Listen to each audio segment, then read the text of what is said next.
Qu'est-ce qui se passe dans votre cœur? Qu'est-ce qui se passe dans votre vie intérieure? Vous savez, aujourd'hui et toute cette semaine, nous allons parler de l'importance d'un cœur pur et comment il influe sur notre relation avec Dieu et avec les autres. Je sais que vous allez être bénis.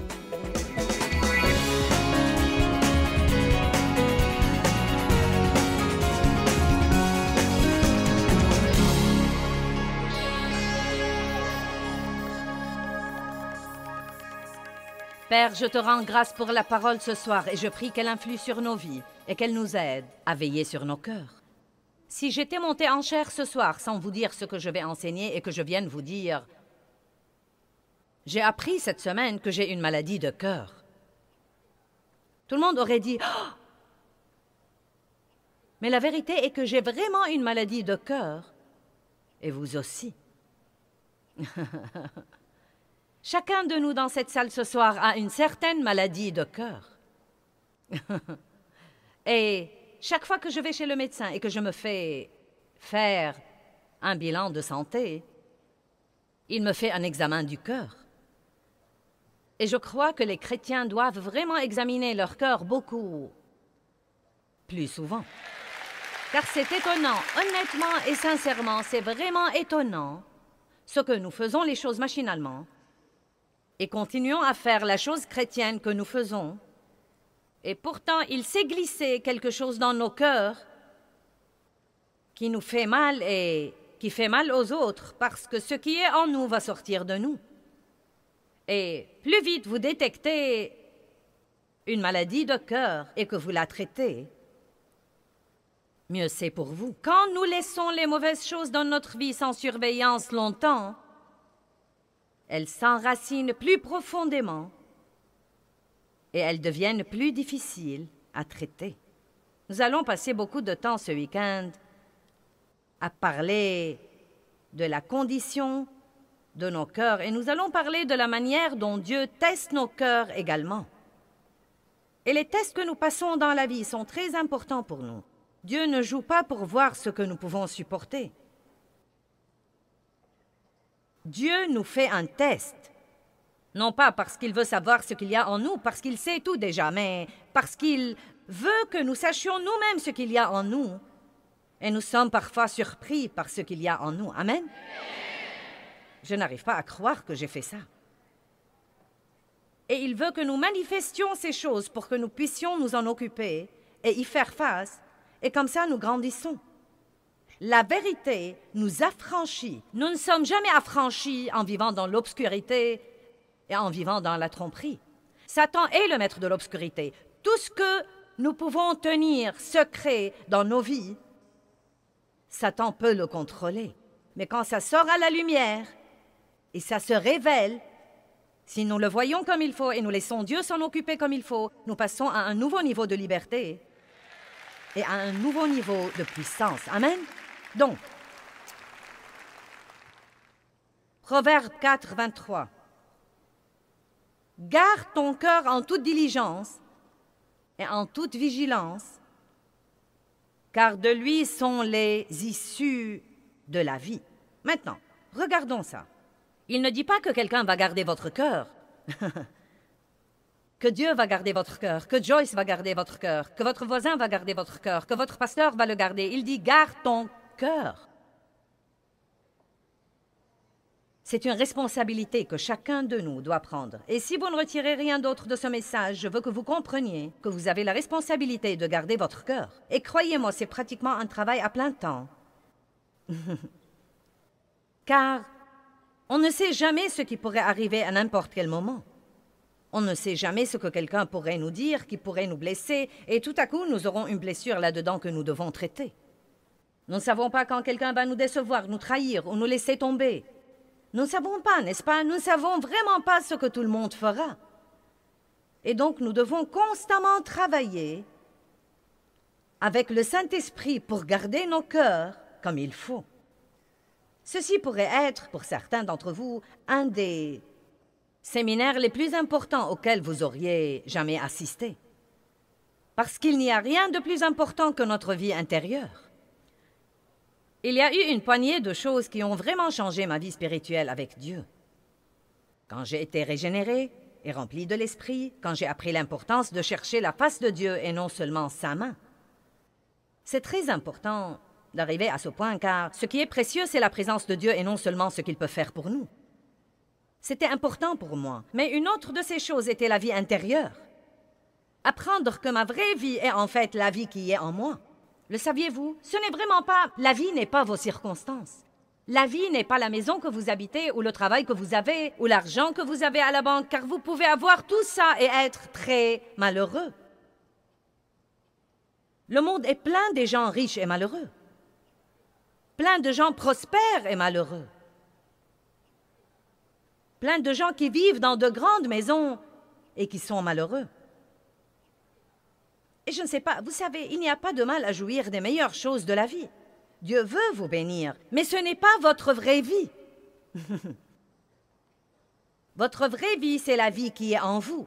Et c'est étonnant ce que vous pouvez être heureux au milieu des pires circonstances possibles et combien vous pouvez être paisible au milieu du désarroi qui sévit dans le monde aujourd'hui si vous savez garder votre cœur dans la condition qu'il faut. Quelqu'un peut dire amen à ça? Matthieu 5, 8 dit « Bienheureux ceux qui ont le cœur pur, car ils verront Dieu. » J'aime ça. Dieu vous parle si vous gardez votre cœur pur. Vous voulez les secrets de Dieu? Gardez votre cœur pur. Bienheureux ceux qui ont le cœur pur, car ils verront Dieu. Ceci ne veut pas nécessairement dire le voir de vos propres yeux, mais vous expérimenterez la présence de Dieu.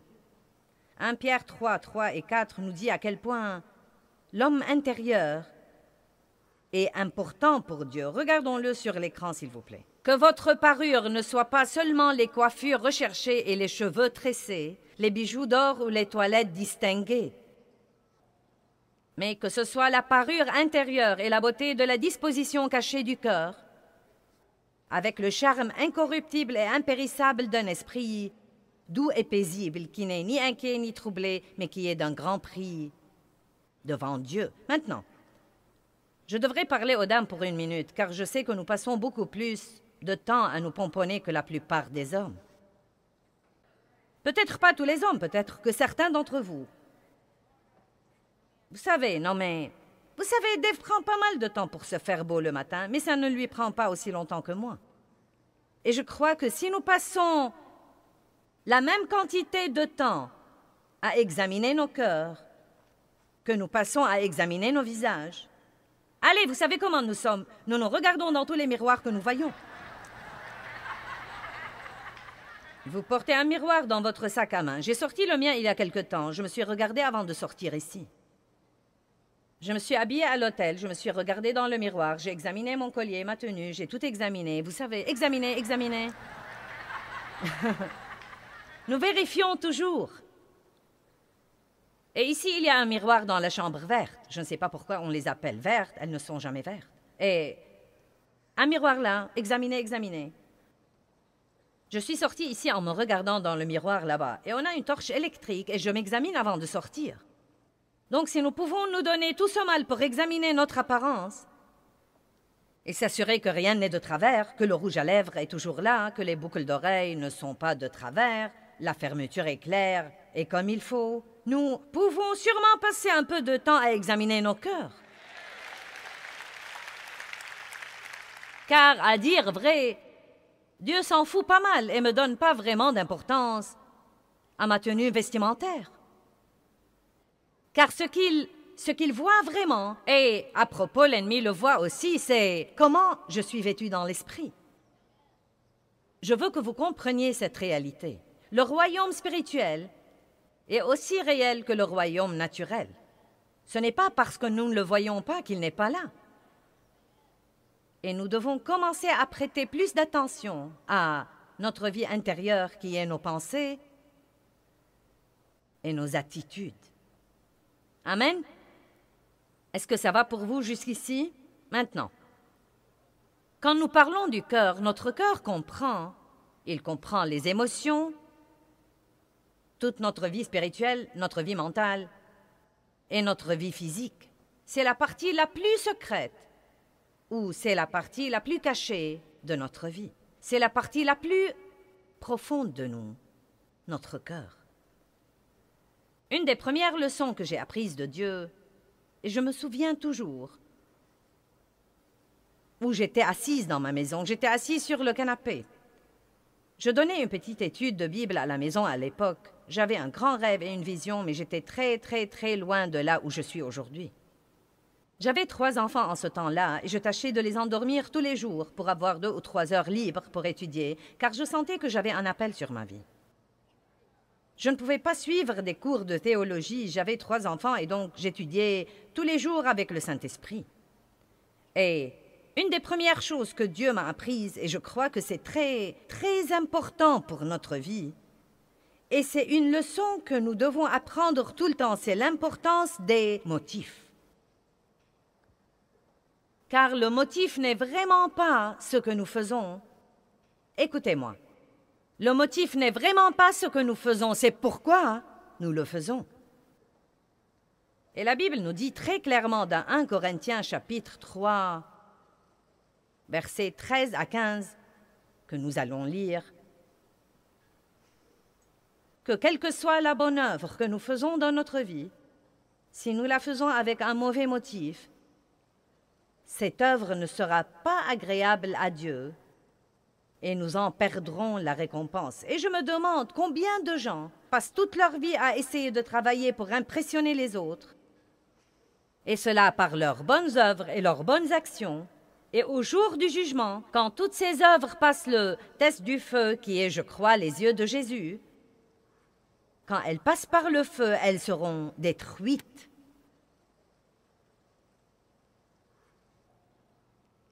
« 1 Corinthiens 3, 13.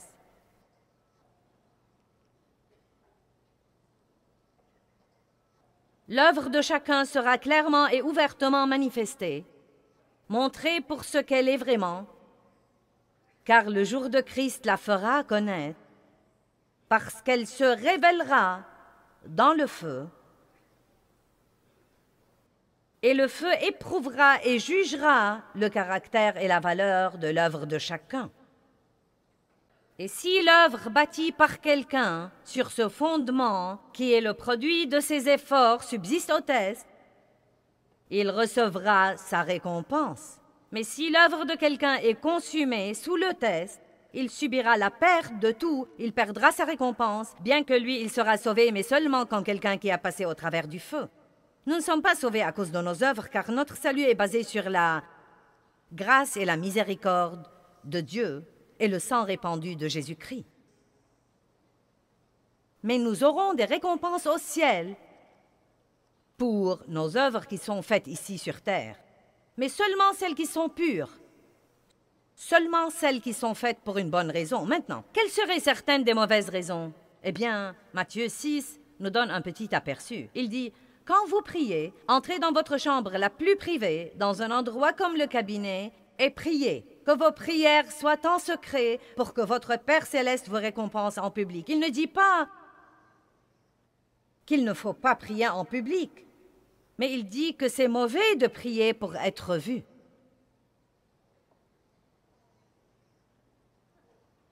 Et il dit que quand vous faites de bonnes œuvres, ne les faites pas pour que les autres vous apprécient. Et si nous sommes tous très honnêtes, et l'honnêteté avec soi-même est la pilule la plus dure à avaler. Quand vous venez à un message comme ça, je sais que vous pensez déjà à tous ceux que vous auriez voulu qu'ils soient là. Vous vous dites: « Oh mince alors! Si un tel était ici, ou si je pouvais faire venir mon fils ici, si je pouvais faire venir mon mari ici ce soir. » La bonne nouvelle est que vous êtes ici. Dieu vous a fait venir ici, et ceci est pour vous. C'est très facile de faire face à la vérité de quelqu'un d'autre. Ce n'est pas très facile de faire face à notre propre vérité. Mais si nous pouvons le faire, nous pourrons passer à un nouveau niveau. Donc si nous sommes honnêtes avec nous-mêmes, nous devons admettre que, au moins jusqu'à ce que nous apprenions mieux, et il faut pas mal de matchs de catch avec Dieu pour apprendre mieux, nous voulons nous impressionner les uns les autres. N'ayez pas l'air si innocent. N'essayez même pas ça avec moi. Vous avez tous fait comme ça. Je suis arrivée pendant les 3 dernières années à la conclusion que nous ne saurons jamais ce qu'est la liberté jusqu'à ce que nous n'ayons plus besoin de nous impressionner les uns les autres.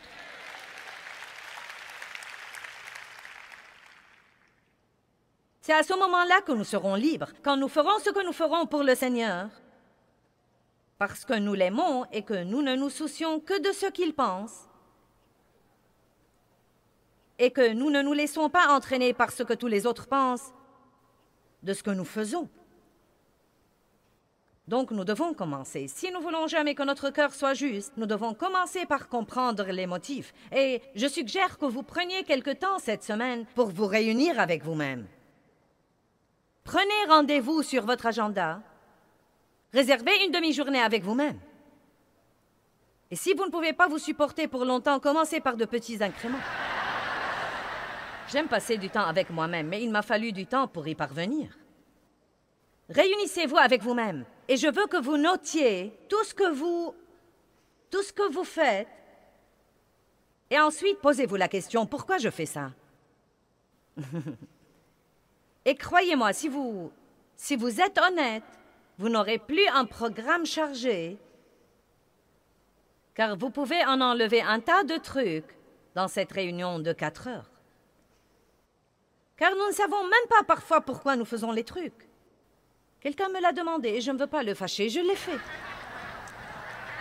Quelqu'un s'attend à ce que je le fasse et je ne sens pas que Dieu veut que je le fasse, mais on s'attend à ce que je le fasse. Ou bien nous ne voulons pas... Je faisais des trucs parce que je voulais savoir ce qui se passait, j'étais curieuse. Je vous dis la vérité. Et je faisais partie de comités et de groupes parce que je voulais savoir ce qui se passait. Je parle de groupes d'église. De comité d'église. Non, mais j'ai poussé et supplié mon mari de devenir un aîné dans l'église. Et je crois en fait que pour Dave, ça lui était complètement égal. Parce qu'il n'essaye d'impressionner personne, il essaye d'aimer Dieu et de vivre sa vie. Mais moi, je voulais savoir tout ce qui se passait. Je voulais qu'il assiste aux réunions des aînés pour rentrer à la maison et tout me raconter.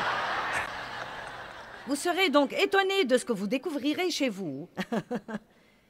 Si vous devenez vraiment, vraiment, vraiment honnête.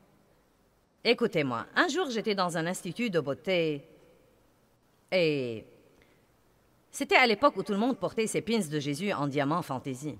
Quelqu'un se rappelle les pins de Jésus en diamant fantaisie? Quelqu'un en a toujours? Bien. Et donc, je portais mon pin dans l'institut de beauté. Et il y avait une dame là-dedans qui l'a admiré. Oh, c'est vraiment beau. Et une dame m'a dit qu'elle était infirmière dans un centre anticancéreux. Et ensuite, elle a dit, tu sais, je suis chrétienne, mais elle a dit que c'était très dur. Et elle a dit, j'aimerais vraiment pouvoir parler aux gens de Jésus, mais l'hôpital ne nous le permet pas. Et donc, j'ai eu cette idée. Eh bien, vous savez, si elle avait ce pin, et quand elle se pencherait sur les patients, il pourrait voir le nom de Jésus. Maintenant, vous voyez, jusqu'ici, ça va très bien. Et ce nom, juste ce nom de Jésus, les aiderait vraiment. Donc, je me suis dit, bien, je vais lui donner ce pin. Donc, je pensais que je devais le lui donner en privé, mais j'ai pensé, eh bien, comment vais-je faire ça? Et si elle quittait l'Institut de beauté avant moi? Et à ce moment-là, la fille qui faisait mes ongles s'est levée et elle a dit, « Joyce, nous n'avons plus la poudre que nous utilisons et le fournisseur est à côté. Je vais aller en chercher et je reviendrai dans un instant. » Elle m'a laissée assise avec cette dame et nous étions complètement seuls. Dieu m'a fourni l'occasion parfaite pour lui dire que je sens que Dieu veut que je te donne ceci et c'est ce dont il m'a parlé. Et ensuite, m'occuper de mes propres affaires. Mais oh non! Non! Je devais attendre le retour de l'autre dame, car j'avais ce débat dans ma pensée. Eh bien, vous savez, il lui serait très utile de me voir donner ce pin et elle comprendrait sûrement que le don fait partie de la vie chrétienne et ceci pourrait l'aider à donner. J'étais vraiment une femme si charnelle et si stupide. Et quand j'ai quitté le magasin, Dieu m'a dit, « J'espère que tu as aimé ça, car c'est toute la récompense que tu auras. » Ensuite, je me suis rendu compte. C'était charnel, charnel, charnel, charnel. Et je suis sûre que vous n'avez pas besoin de réfléchir longtemps pour trouver quelques trucs comme ça dans votre vie. Nous voulons être vus. Nous voulons être remarqués, nous voulons être appréciés, nous voulons être remerciés. Nous voulons que quelqu'un nous applaudisse et nous récompense. Et tout ceci est très bien si Dieu vous le donne. Mais si vous trichez pour l'avoir, vous perdez.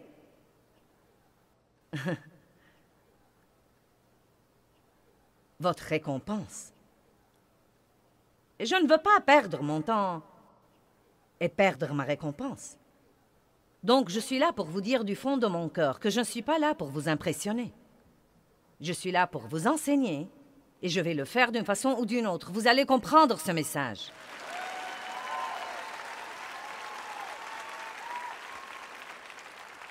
Maintenant, nous allons commencer à parler des différentes maladies de cœur. La première maladie de cœur dont je veux vous parler est la dureté de cœur. La Bible a en fait beaucoup à dire d'un cœur dur. Hébreux 3, 7, 8. C'est pourquoi, selon ce que dit le Saint-Esprit, aujourd'hui, si vous entendez sa voix, n'endurcissez pas vos cœurs comme lors de la révolte d'Israël, où ils m'ont provoqué et irrité le jour de la tentation dans le désert. Quand vous endurcissez votre cœur, vous entendrez ce que vous voulez entendre et non pas Dieu. En l'endurcissant et en ne réagissant pas à la voix de Dieu, vous aurez l'audition sélective. Vous serez atteint de la surdité spirituelle. Et vous voulez toujours que Dieu vous parle et... Il vous parle, mais vous ne voulez pas entendre ce qu'il a à dire. Quand vous endurcissez votre cœur, il vous sera difficile d'avoir la foi enfantine et de croire vraiment Dieu. Il est très important de garder un cœur tendre devant Dieu. Nous avons chanté un cantique qui dit « Brise mon cœur avec ce qui brise le tien ». Et je crois que nous devons demander à Dieu d'attendrir nos cœurs. Et j'ai pensé à l'attendrissement du cœur. Et il y a deux moyens pour avoir ceci, et l'un d'entre eux est beaucoup plus préférable à l'autre. Si je veux attendrir une pièce de viande, je peux utiliser un couperet. Et j'y ai pensé trop tard. Je voulais l'avoir ici, mais je n'ai pas eu le temps de me le procurer. Je vous prie donc d'utiliser votre imagination. Non, mais je voyais ma mère à l'époque où j'étais enfant. Peut-être qu'on n'avait pas d'autre moyen pour attendrir la viande, mais elle achetait une pièce de viande et elle prenait ce couperet et elle l'abattait, elle l'abattait. Eh bien, il y a un autre moyen pour nous attendrir, et c'est la méthode de mariner. Je connais quelqu'un qui cuit le meilleur steak que j'ai jamais goûté de ma vie, et il le met à mariner dans quelque chose toute la journée. Et quand je mets mon cœur à mariner en présence de Dieu, il devient vraiment tendre. Car vous ne pouvez pas fréquenter Dieu pour longtemps et ne pas lui ressembler. Donc, je préfère la méthode de mariner.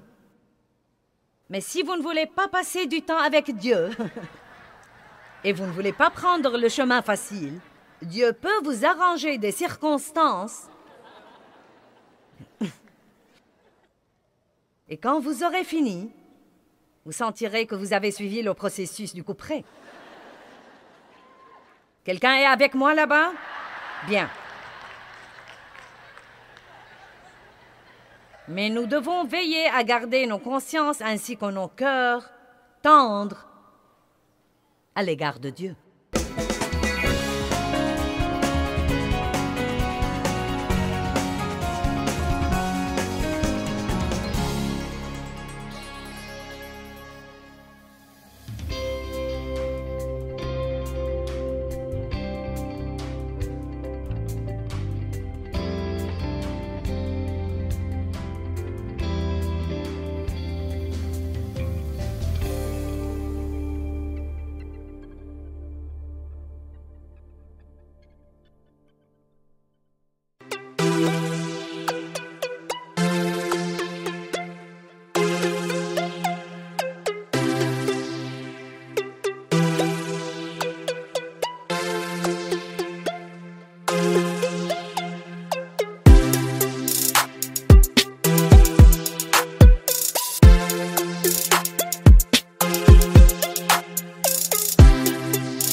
tôi xa quê bao năm tháng qua, nhưng trong trái tim không bao giờ xa. Lời mẹ ru con hiu hiu chưa hè mùa lụt nước